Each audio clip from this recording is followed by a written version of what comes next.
Bonjour tout le monde. Vous vous en êtes peut-être déjà rendu compte, certaines adresses de sites internet peuvent être très longues. Alors quand on veut les envoyer à quelqu'un, s'il a la possibilité de cliquer simplement dessus pour accéder au site, ça ne pose aucun problème. S'il la découvre sur un document Word par exemple et qu'il doit la recopier, ça peut donner des choses comme ceci, et ce n'est pas vraiment confortable. Pourquoi ne pas transformer cette adresse pour la rendre bien plus facile? C'est ce que je vais vous montrer aujourd'hui à partir du site bitly.com. Bitly.com va me permettre de créer des adresses qui seront non seulement plus courtes, mais aussi personnalisées. Pour cela, je vais sur mon navigateur internet et je vais d'abord copier l'adresse du site que je voudrais renseigner. Pour cela, je me mets dans la barre d'adresse, je clique dessus, bouton droit avec la souris et copier.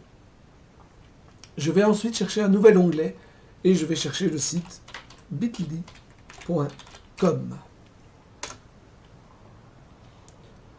Si c'est la première fois que vous vous connectez, vous devrez vous créer un compte. C'est totalement gratuit pour la version de base. Il y a des versions payantes, mais la version de base est largement suffisante. Je suis ici devant mon tableau de bord qui montre les liens que j'ai déjà créés, les statistiques sur les 30 derniers jours, assez limitées dans la version gratuite, et surtout la version créée. Je vais cliquer dessus et on me demande de coller l'adresse du site que je voudrais renseigner. À peine l'adresse de départ est-elle copiée, que Bitly me propose une nouvelle adresse que vous voyez ici et qui a l'avantage d'être bien plus courte. C'est déjà pas mal, mais ce n'est pas la seule chose que Bitly va nous proposer. Nous pouvons aussi personnaliser cette deuxième partie de l'adresse du site. Il suffit pour cela que j'enlève ce que Bitly m'a proposé et que je mette à la place quelque chose qui sera évocateur, qui sera précis, qui correspondra à mon classement. Je peux choisir exactement ce que je voudrais. Je vais renvoyer vers une page où se trouvent tous nos tutos. Je vais l'appeler Sajo Tuto. Ça me paraît facile à retenir, pas trop long à copier. Ça me convient. Je peux aussi changer, si je me rends compte que ça ne convient pas, je peux le changer autant de fois que je veux, tant que je ne l'ai pas sauvegardé. Quand je suis d'accord avec l'extension que je viens de donner à mon adresse, je clique sur Save. On me dit que le lien a été édité, il est donc prêt à être utilisé. Je peux le copier, il va s'installer dans le presse-papier.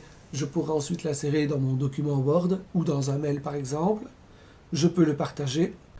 D'autres options, comme la création de QR code, sont réservées aux versions payantes. Je peux fermer cette fenêtre et je retrouve en tête de liste le dernier lien que je viens de créer. Tuto vidéo sur YouTube, c'est son nom. On retrouve ici l'adresse. Je vois de légères statistiques sur le nombre de fréquentations des 30 derniers jours. Et je retrouve quelques-unes des fonctions que je vous ai montrées précédemment. Voilà, le lien est terminé.